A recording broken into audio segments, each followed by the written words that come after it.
Hi there, my name is John Ginnan, and I'm with Youth Alive. Youth Alive renews students, schools, and communities by connecting the church to the school. And we want to see every student in every school reached with the message of hope, Jesus Christ. To explain what we do, we empower students, we empower youth leaders, we empower churches, we empower prayer partners and community organizations and members to engage with the students and the staff of the school so that we can reach the world. We do this all across New York State. Well, this past year we were able to connect with some schools in Syracuse and bring hope through our school assembly program, the 7 Project. The 7 Project's a customizable tool for churches to bring hope to local schools. We brought Reggie Dabbs in, an international speaker who really did a great job and encouraged 2 schools in Syracuse, Henniger High School as well as East Syracuse Manoa. And we've been able to do that throughout the state of New York, and we're really excited to see this part of our ministry grow. Really, it's about bringing hope. You know, we can't preach the gospel in a public school setting, but we can connect the dots for students who are reaching their friends with the gospel, and we can help them make a difference with a message of hope. And we were able to, in the evening, bring an event to Syracuse at the Destiny USA Mall.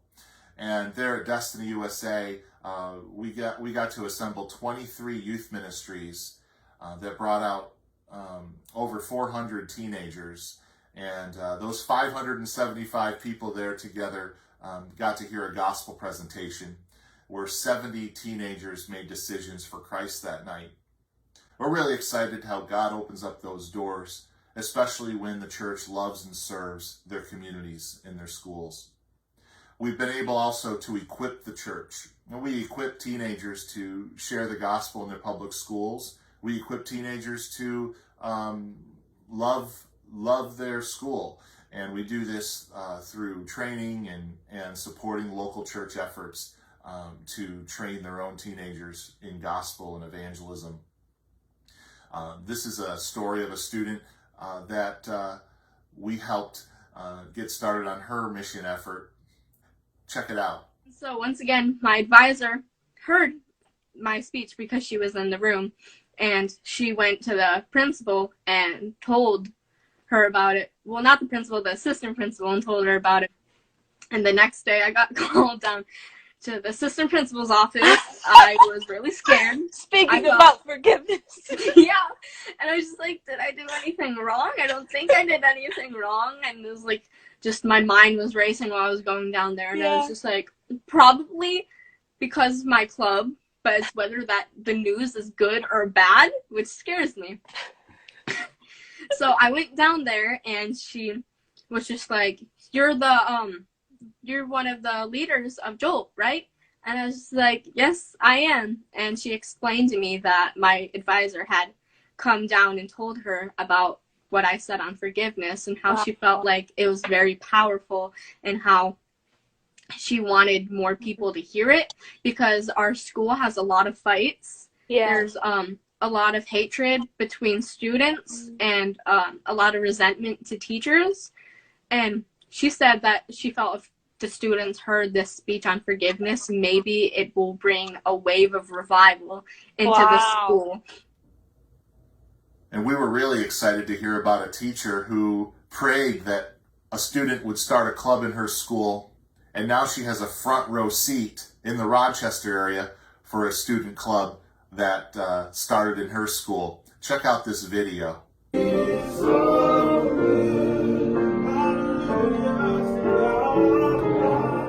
This fall, we're planning to equip teenagers across the entire state of New York through an evening event called Launch Night Live.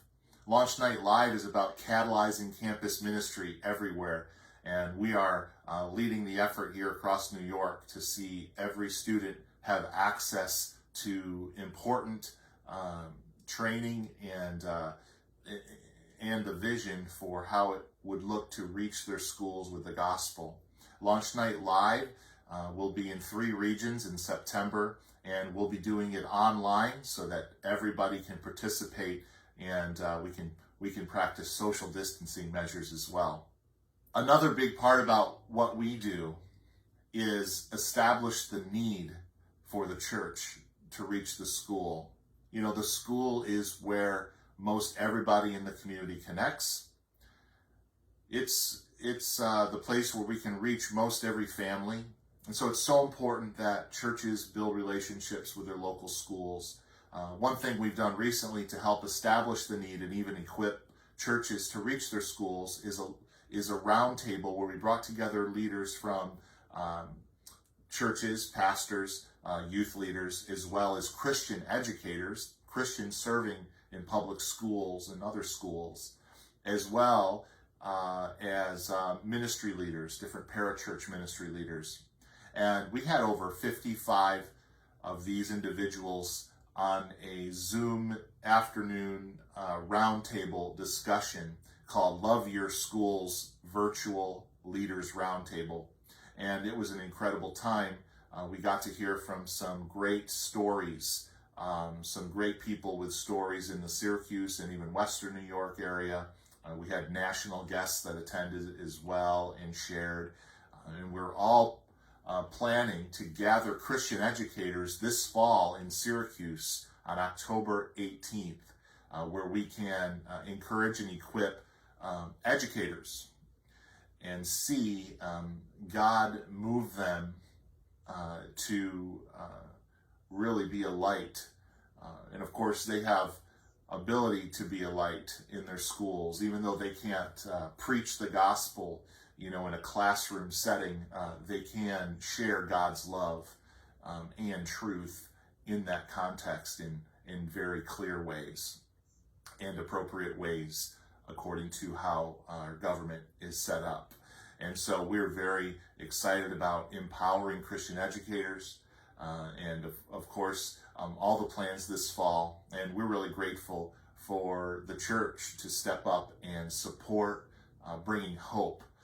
And we're all about bringing hope with Youth Alive. Thanks for listening, and we encourage you to continue on your journey making hope alive.